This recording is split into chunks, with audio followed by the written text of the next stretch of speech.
The New Orleans Saints advance to 4-2 with a win against the Seattle Seahawks, but need help. We'll talk about where they need that help and where they can find it, as well as talk about what did work for the New Orleans Saints and give out some game balls to wrap everything up. All that and a little bit of lanyap for you on today's episode of Locked On Saints.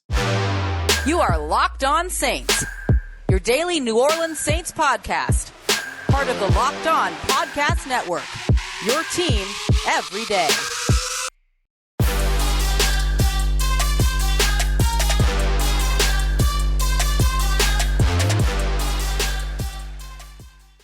What is good, Who Dat Nation and Who Dat family? Welcome into another episode of Locked On Saints, your daily podcast covering the New Orleans Saints, part of Locked On Podcast Network, a Victory Tuesday episode today. And I thank you, as always, for making Locked On Saints your first listen of the day every day. Reminder that we're here and available for you free and on all platforms, including on YouTube as well. I'm your host, Ross Jackson, at Ross Jackson Nola on Twitter, Canal Street Chronicles, Locked On NFL, and here with you every single Monday through Friday on Locked On Saints. And tonight, the New Orleans Saints get a big victory in advance to 4-2, creating some separation between themselves and some of the other 3-3, 3-4 teams in the NFC. But why doesn't it feel as fulfilling after a victory on the road? Well, the 13-10 victory felt like it came up short, and here's why.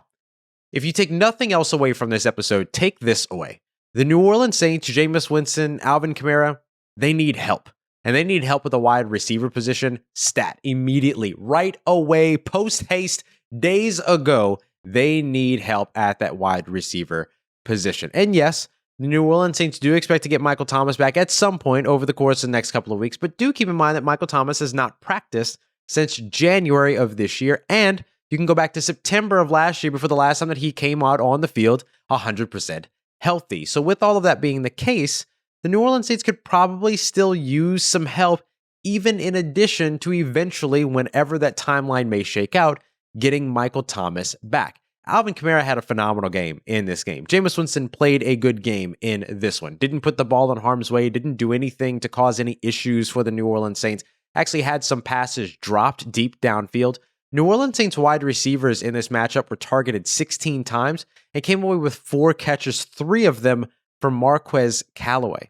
This is a big issue for the New Orleans Saints, who still, 7 weeks into the season, following up their 6th game of the season, cannot produce with the wide receiving core in the passing game that they have available. Jameis Winston threw 35 passes in this game, the most that he's thrown over the course of the season so far, had 222 yards, 210 net yards if you take away the sack yardage there, and then averaged only 5.6 net yards per attempt, with 2 sacks taking away 12 yards. The New Orleans Saints continue to struggle in this area of the game. Their leading receiver in this game against the Seattle Seahawks was Alvin Kamara with 10 catches.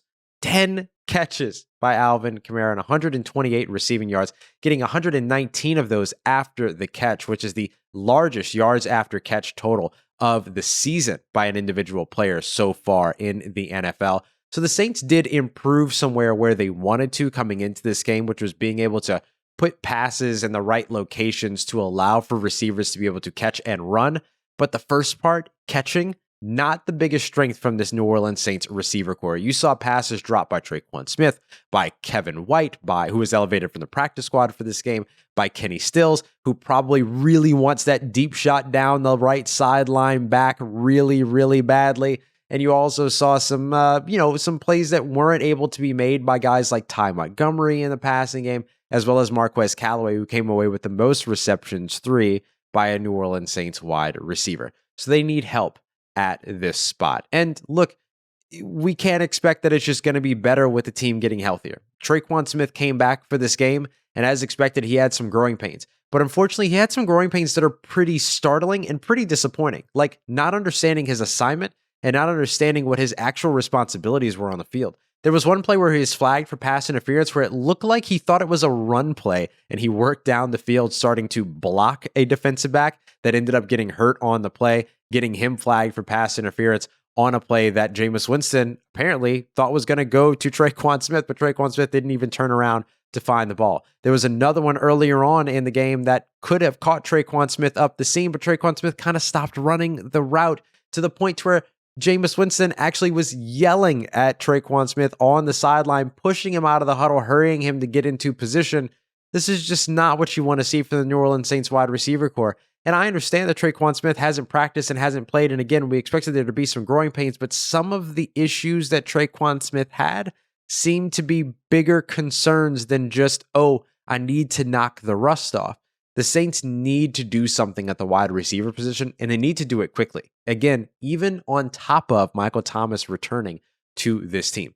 The Saints could go out and try to maybe make a move at the trade deadline, or just try to get all these receivers back in line and ready to go to where they're actually producing in this area of the game. But 6 games in, there's just nothing about this New Orleans Saints wide receiver core as currently constructed, even with the reintroduction of Tre'Quan Smith, that really makes you feel confident they're going to be able to go out there and produce. The Saints' leading receiver coming into this game was Alvin Kamara with 15 catches. He now has 25 of them things on the season so far. After him, Marquez Callaway came into this game with 13 receptions. He'll leave with 16.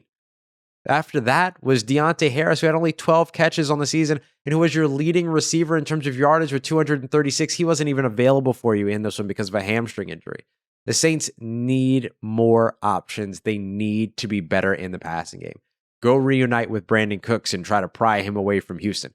Go and try to find one of these other teams that are going to be looking to ship off some receivers or some playmakers out there so that they can load up on draft picks because their season is already done and in the toilet this early on in the year, like the Miami Dolphins or potentially the New York Jets, who could be looking to ship out wide receivers. Call around, find out what you can, and try to bring another receiver back to New Orleans to be able to help to contribute alongside guys like Marquez Callaway, Deontay Harris when he's back and healthy, and Michael Thomas. Because right now, what the New Orleans Saints are putting on the field is not the quality that they should have out there. We need to stop pretending like the scheme is enough to get these receivers open, because 6 games in, that's just simply not the case. You need the talent, you need the execution, and you need the separation from these receivers. The scheme can't do it all. The quarterback can't do it all. The coach can't do it all. You need talent at the position. The Saints, even with Michael Thomas on the way back, need to go out and find it. Now, maybe the wide receivers are where the New Orleans Saints need to go out and find help, but certainly they're doing just fine at the running back position. We'll talk a little bit about Alvin Kamara, the Saints defense, the things that went right for the New Orleans Saints that they don't need to try to rebound off of here again as they continue on early on in the season. 4-2, we have things to be happy about. We'll highlight those things and also give out our game balls to wrap up the show as we continue on with today's episode of Locked On Saints. My game ball, though, is going to our good friends over at Get Upside, the most incredible app out there that helps you get some cash back while you're out there getting back on the road. We just had the honeymoon, driving family all around, driving ourselves all around, doing all of the extra work that comes along with it. And we were able to go to one of the select gas stations that's partnered with Get Upside, and we were able to save 25 cents per gallon on each of our fill-ups. And trust me, we had a lot of them over the course of the last week. So I'm very much looking forward to getting my cash back. And you can get that cash back either directly to your bank account, to your PayPal, with an Amazon gift card or other brands as well. All you have to do is download the app for free in your app store or on the Google Play Store, wherever it is that you get your apps. The Get Upside app is free. And when you sign up, use the promo code TOUCHDOWN so that your first fill up actually gives you 50 cents back per gallon at your favorite gas station. So go and check them out. It's the Get Upside app. Don't forget that promo code TOUCHDOWN. Going to start you off with 50 cents back per gallon, 25 cents back per gallon on each fill up after that. It's the Get Upside app. So we talked about the inefficiencies for the New Orleans Saints in the passing game and in with the wide receivers, something that the Saints still have to find a way to combat, figure out, correct, fix moving forward. But let's talk about what went right for the New Orleans Saints. We'll start off with Alvin Kamara. Alvin Kamara had a phenomenal game in this one. He had 10 catches. The New Orleans Saints wide receivers were targeted 16 times, came away with 4 catches.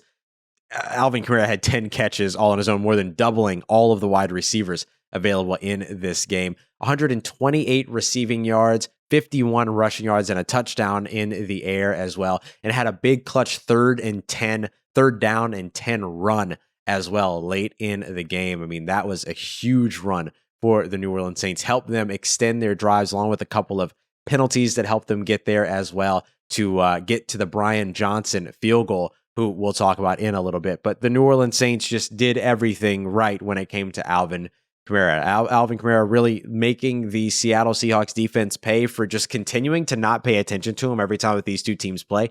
I don't know what it is about Alvin Kamara, but the Seahawks, or what it is about the Seahawks, but for whatever reason, they just don't pay attention to Alvin Kamara the way that you would expect them to. And Alvin Kamara takes advantage of that every single time. We saw a lot of catch and run for the Saints, like I mentioned. 119 yards after catch in this game right now in terms of yards after catch over expected for the NFL right now. Alvin Kamara over 50 yards ahead of the second place running back in the league in that metric. And Antonio Gibson, he's over 330 yards over the expected yards after catch sort of area that he was expected to be in at this point in the season. So Alvin Kamara getting everything done and being exactly what it is that the New Orleans Saints need. But again, he needs some help along with Jameis Winston and the rest of this New Orleans Saints offense. Another thing that went right for the New Orleans Saints was the offensive line. Ryan Ramczyk looked to struggle a little bit in this one. We'll talk a little bit more about that with our Film Watch Wednesday as we break everything down for our Wednesday episode, or as soon as we can get film. We'll see how long it takes with the Monday night game. But other than that, getting Eric McCoy back, getting Teron Armstead back, each Teron Armstead and Eric McCoy dealing with a couple of penalties in this one, but all together did a great job holding their blocks. Andrus Peat did get hurt in this game, came back for a play, probably to test out whatever it was that was hurt, and it just didn't seem to work for him. He was immediately off the very next play, but Calvin Throckmorton filled in valiantly in his place, getting downfield, throwing some blocks for Alvin Kamara as a lead blocker down the field as well. Alvin Kamara had 109 receiving yards just in the first half in this game, including a couple of chunk plays, one of which led by Calvin Throckmorton in his first play in at the left guard spot. So great to see all of that start to come together for the Saints on the offensive line.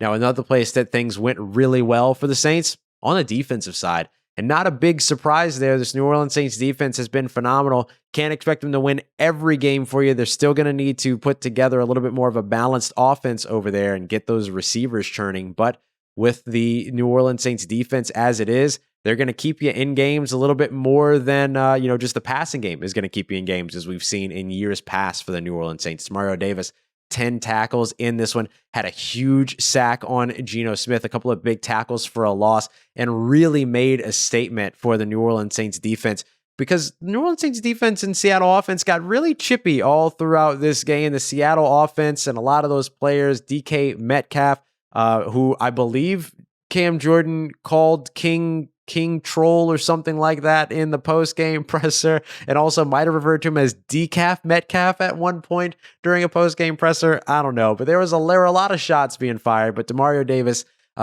cooler heads prevailed for the New Orleans Saints, even though they were flagged for several unnecessary roughness penalties and unsportsmanlike conduct penalties, some of which I believe unwarranted throughout this game. But Demario Davis being the cooler head that prevailed in a lot of situations. He had been sort of getting some talk and some smack talk from some of the Seattle Seahawks offensive linemen, and in one case came back right the next play and basically had this attitude around, hey, instead of talking after the whistles, why don't we do some playing between the whistles? And when one of the offensive linemen did a little bit of extracurricular work after the whistles, between the whistles, Demario Davis blew him up at the line of scrimmage, pushing him backwards into a running back, and also getting some pressure on the quarterback as well, and having a sack later on in the game. A phenomenal game by Demario Davis. Great game by Marshon Lattimore, despite the fact that he's going to be credited with giving up an 84-yard touchdown to DK Metcalf, which probably should have been offensive pattern or pass interference. It looked like they were both hooked together, but DK Metcalf dragged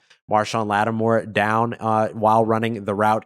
Look, it is what it is. It didn't get called. It doesn't matter. It was the only touchdown that the Seattle Seahawks scored. But after that play, the Saints defense as a whole really, really locked in on the passing game. Only that one was 84 yards in one play. The Saints gave up only 83 receiving yards on the next 11 receptions that they gave up throughout the game. And DK Metcalf didn't get another reception until a 12-yard reception later on in the fourth quarter. The big catch and run touchdown for 84 yards was in the first. So Marshon Lattimore absolutely shut DK Metcalf down in this one. How do you have an 84-yard touchdown in the first quarter and don't hit the century mark in your game? That's pretty telling of how good Marshon Lattimore actually was in this matchup, sans the big play there. And The Saints defense as a whole continued to perform very well. Paulson Adebo kept Tyler Lockett at bay, as did Bradley Roby, who rotated in a few times. You had a couple of big plays from guys like Gerald Everett and a few other role players for the Seattle Seahawks, but not enough really. And the pass rush might be one of the biggest stories in terms of getting a real rejuvenation for the New Orleans Saints. 5 sacks in this game. You had at least a handful of pressures in the return of Marcus Davenport, who was just an absolute beast on the field yet again. I know a lot of people love to give Marcus Davenport crap because of his health and because of injuries and things like that. But man, when he is on the field and he is healthy, he is a tremendous talent. He is a big time disruptor. He actually ended up having a big pressure on one play that almost ended up being an interception by Chauncey Gardner-Johnson, but he wasn't able to reel it in. The Demario Davis also almost had an interception at the final sort of offensive possession, the final offensive play, a long 4th and 28 or something like that for the Seattle Seahawks, and wasn't able to bring in that interception. So that does mean that the Saints did not get a takeaway on the road in this game, meaning that the longest active streak in the NFL comes to an end after 24 games. That's what I get for talking about it before the game. But hey, at least the Saints still got their win in this one. So a lot of things that went right for the New Orleans Saints defensive side, the not necessarily the run game, but Alvin Kamara as a whole. Now let's talk about game balls, who are some individual players that deserve a little bit of extra attention, including some solid kicking in New Orleans. I know that was a welcome sight for a lot of New Orleans Saints fans. So we'll talk about that and more as we give out our game balls here to wrap up today's episode of Locked On Saints. And I'm going to give, we talked about a game ball for Get Upside. Why don't we give another game ball to another one of our sponsors here? It's betonline.ag.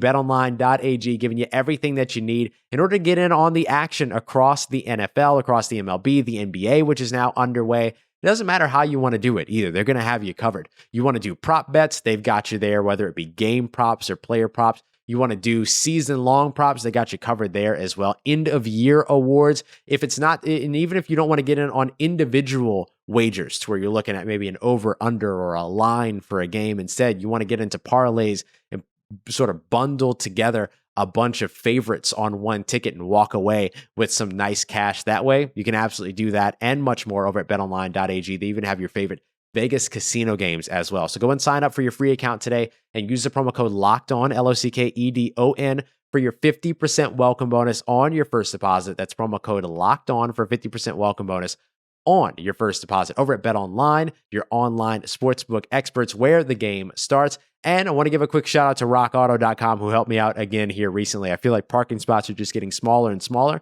and there is an increasing number of parking spots that are popping up in between poles. I happen to have a little bit of trouble with that driving a pickup truck. So I ended up screwing up one of my wheel well walls on the exterior of my car. It's an easy plastic piece that just pops up, pops back on, not a big deal. Was able to get it ordered from rockauto.com. It's already on its way. I got that. I got the clips so that I could just replace it. And then it looks like nothing happened. Even was able to get it in the same color as my Toyota Tundra. So very happy with what I was able to find there from rockauto.com, and very grateful for all of their help and their extensive catalog. Regardless of whatever part, piece, or accessory you're looking for any make, model, or year, they've got you covered. So go and check them out over at rockauto.com. Don't forget to let them know that Locked On sent you by writing Locked On in the How'd You Hear About Us section. Amazing selection, reliable low prices, all the parts your car will ever need at rockauto.com. Let's get it, Who Dat Nation. Wrapping up today's episode of Locked On Saints, and thanks again for making us your first listen of the day. Don't forget, we have you covered for everything you need to know about the New Orleans Saints, but coming up, the NFL trade deadline right around the corner. We're going to be live with our Locked On NFL live trade deadline show. I'll be a part of it. We'll be reacting to all of the any of the moves. We'll also be talking about some second half previews, some end of year awards, early MVP talk, all of that. We'll have a bunch of it for you from 3 to 5 p.m. Eastern time on the Locked On NFL YouTube page. Go and subscribe today so you don't miss out on that. And now, let's not miss out on these game balls. Let's talk about a few New Orleans Saints that deserve some game balls and some extra recognition. Why don't we start off with kicker Brian Johnson? Remember, kicker Brian Johnson came in as an undrafted free agent, has not had any NFL action so far in his career up until this game, making his first NFL start, and he sunk 2 field goals for the New Orleans Saints, as well as an extra point, including a field goal with the rain coming down in the fourth quarter taking the lead for the game. So shout out to Brian Johnson for finally giving New Orleans Saints fans who have dealt with Aldrick Rosas and Cody Parkey so far this season and all of the missed extra points and all of the missed field goals, some actual, let's say, sense of normalcy when it comes to what Saints fans are used to when it comes to the reliable leg of Will Lutz. Now, Will Lutz will eventually come back, and it's not going to be some competition between Brian Johnson and Will Lutz, not to my knowledge at least. Will Lutz should come back in and take his spot right across from Blake Gillikin as maybe the best kicking tandem in the NFL when it comes to both of them being so reliable. But Brian Johnson admirably filling in adverse weather conditions in a hostile environment, and one of the most hostile environments to play in. Confusing wind patterns there in Lumen Stadium as well. So lots of potential obstacles there for Brian Johnson, but he nails a 21-yard field goal as well as a 33-yard field goal with just under 5 minutes left in the game. So great stuff there. I want to give a game ball to Dennis Allen. I thought that Dennis Allen had a fantastic game plan coming into this one, playing a lot of two high safety, two-man under type looks. The Saints love to play their press man coverages in the matchup between DK Metcalf and Marshon Lattimore. Marshon Lattimore pressed about 56% of the time and shadowed DK Metcalf 78% of the time. He was there for 18 of his 23 routes run in this game. Marshon Lattimore was targeted 3 times in coverage when it came to DK Metcalf, allowed just the 2 catches. But that's just one glimpse at the larger scheme of what Dennis Allen did. He also, mixed in some situations where he was going from cover 1 looks to even a cover 0 blitz at one point that resulted in a sack. Some exotic blitzes as well, sort of diversifying where the pressure was coming from. On Demario Davis' sack, he started with pressure in the A-gap, hooked all the way around the left side of the line, and then got into the backfield because of the coverage downfield to get after Geno Smith. And that was on a second consecutive sack as well, because there was one preceding that right immediately before it. So you're seeing some really, really great stuff here from Dennis Allen, who continues to make great play calls over the defensive side. Dennis Allen is annoyingly this offseason, I'm sure, going to get more head coaching conversation, and it's going to drive all Saints fans nuts because he has been fantastic in New Orleans, particularly here over the course of the last few seasons, once he kind of got his personnel built up to be able to match his system. And it seems like some of the young guys around on the defense have been able to match up to that. Pete Werner, Quan Alexander coming back in this game and getting some action. He was on the field late in the game where there were obvious passing situations. Paulson Adebo, Bradley Roby, Marcus Williams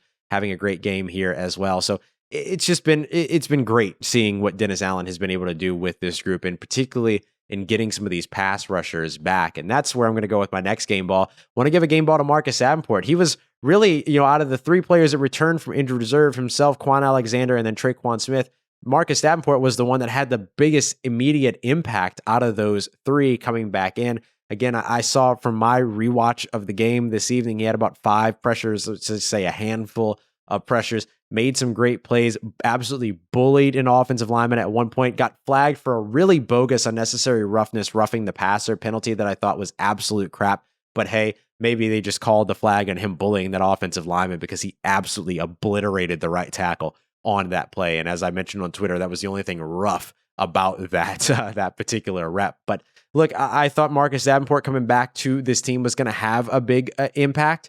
I didn't know it was going to happen right away. I mean, this team all of a sudden going from having 8 sacks on the season to having 5 in this game by themselves. Marcus Davenport was a big part of that because of his ability to generate pressure, flush, plays out of the backfield, making some plays in the backfield in the run game as well. The Saints defensive line was all over the place and played a really, really solid game. And then, just to wrap things up, I'll give another game ball to Alvin Kamara because he absolutely deserves it. He had a fantastic game.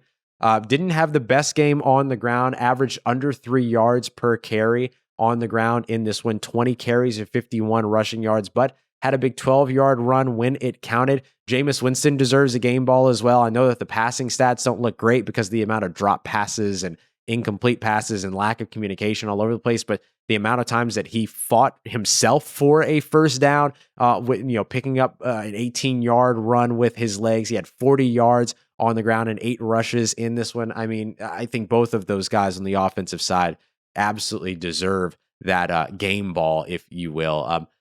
And I think that there was a place that Jameis Winston really wanted to make strides coming into this game, which was making passes over the middle of the field that allowed players like Alvin Kamara to be able to make a catch and get yards after catch. I think you absolutely saw that improvement in this game, even though it took a little bit of time for them to settle in. You saw some early throws that were a bit off target, but you saw that sort of clean up throughout the game. So I'll give that to Jameis Winston. I'll give that to Alvin Kamara, Brian Johnson, Marcus Davenport, Dennis Allen, these guys on the defensive side who just had a phenomenal game.